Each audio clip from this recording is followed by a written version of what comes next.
I'm going to talk about a very difficult subject. It's called free will. Most people believe that they have free will. A strange thing about it, in the mechanical world, when they say the machine turned off, machines don't turn off. Either there's a short or something wrong with the circuit. And even automobile mechanics look for the factors that change the behavior of the automobile. Either the tires are not equally inflated, they look for that. If your car veers to the right or left, sometimes the tire pressure isn't even in your car. Sometimes a lawnmower doesn't cut the grass, the blades aren't sharp enough, or the RPM is not great enough, the rotational speed. So they always look for events that are responsible for the behavior of all mechanical systems. In fact, if you made a blade of a fan and had no pitch, it would turn, but it wouldn't blow wind. So it's the pitch that blows the wind. And of course, the pitch moves the air and blows the wind. So we all look for, even a wind turbine is turned by the pitch, but wind has to act on it to do that. Now, moisture rises off the earth. We say the moisture is rising. Actually, the sun evaporates it. The sun lifts these little drops by heating them, and they move up and back rapidly, and they rise. They rise. Actually, they are caused to rise by the sun acting on the drops of water. We equate everything in nature. We never see, well, some of us do, we say the tree fell over. The tree doesn't fall over unless it happens to have branches which grow and change the center of gravity of the tree. So it can no longer, the roots do not grasp enough surface to keep the tree upright. So the wind acting on the tree makes it fall to the ground. It isn't just the wind, it's gravity, an asymmetry of balance which causes that. But human beings feel that they themselves have free will. They make choices. And free will means that all choices are made without cause. And if something is caused by something else, it's not free will. In other words, hunger, when you get hungry, the organism has used up a lot of energy, and so you have different feelings. You have thirst, you have hunger. It's thirst, and it tends to make you want a glass of water. If you never had the feeling of thirst, you dry up, you die. If you didn't have a sensor, if a fly landed on you, if you didn't feel the itch, it would sting you continuously. So would it be. But the fact that you have sensory things, meaning responding mechanisms, you whack the fly. So if all things in nature are subject to natural force, including the orbit of the moon around the earth, is a gravitational field that keeps the moon within the orbit. The same with the earth. The same with the earth rotation is done by physical force, something in nature that does that. A magnet really does not attract other material, but there's some mechanism in the magnet that acts in a certain way. In other words, they found out years ago that if you suspend a ball with a string near a precipice, it moves toward the precipice. Mass seems to attract mass, certain kinds of mass. So if you suspend a ball near a cliff, it moves a little bit toward the cliff. Now, what that mechanism is, I can go into theories about that, but I don't want to do that now, because it wouldn't serve any useful purpose. If an airplane is about to take off, and there's a sudden gust of wind, it'll take off faster. And if it's about to come in for landing and the wind moves at the speed the airplane's going, it'll drop to the ground. It needs wind coming at it to sustain it.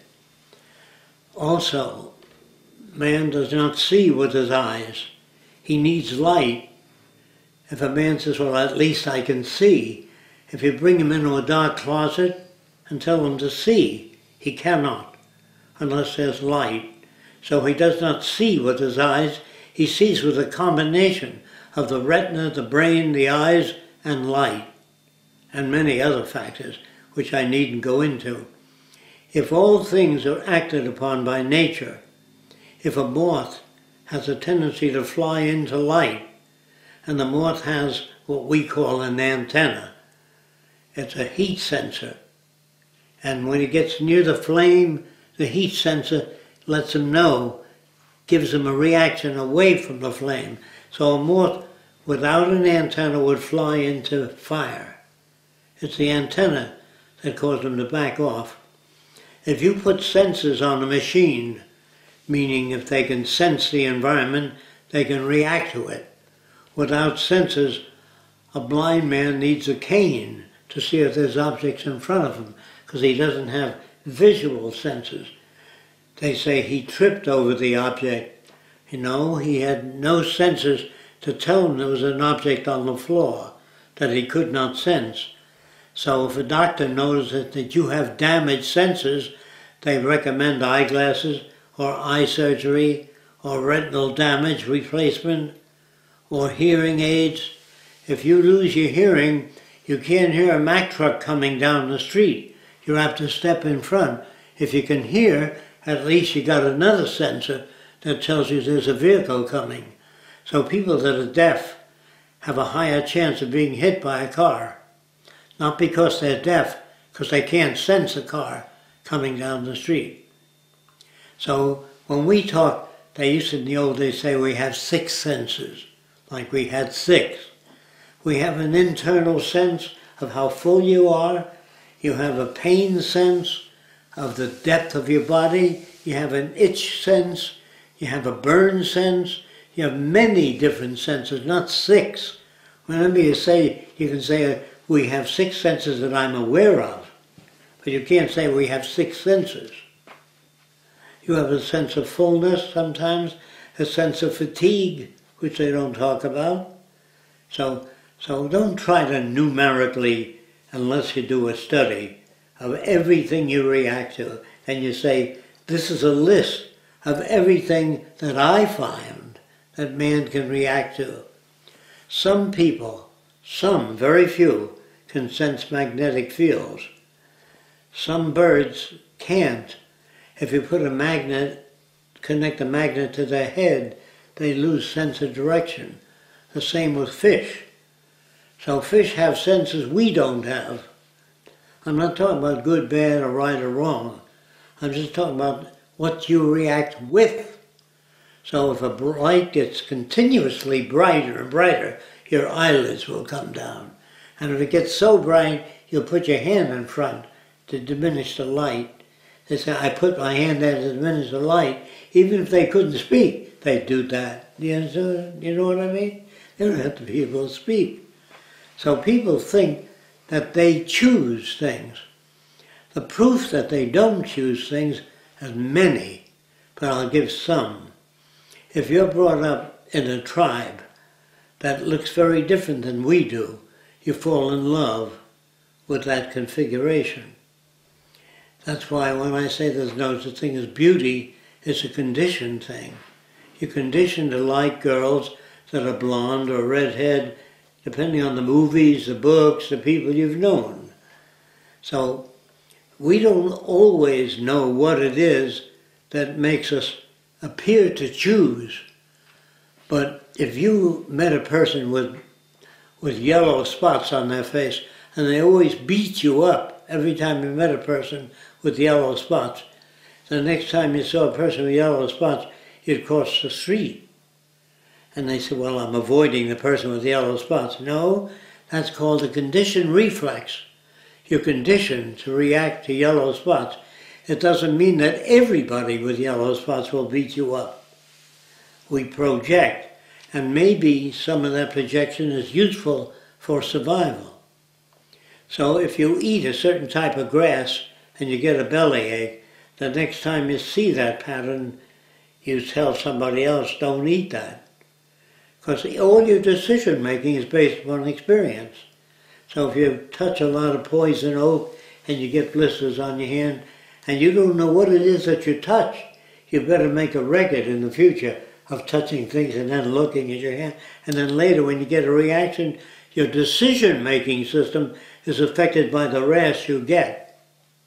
So if you meet a redhead and she's very temperamental, and you meet a second redhead and she's very temperamental, you might tell your friends, stay away from redheads.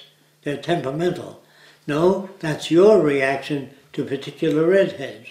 So if you meet a gay person and they reach for you, you put your hand there, what the hell's the matter with that person? They've been conditioned differently than you have.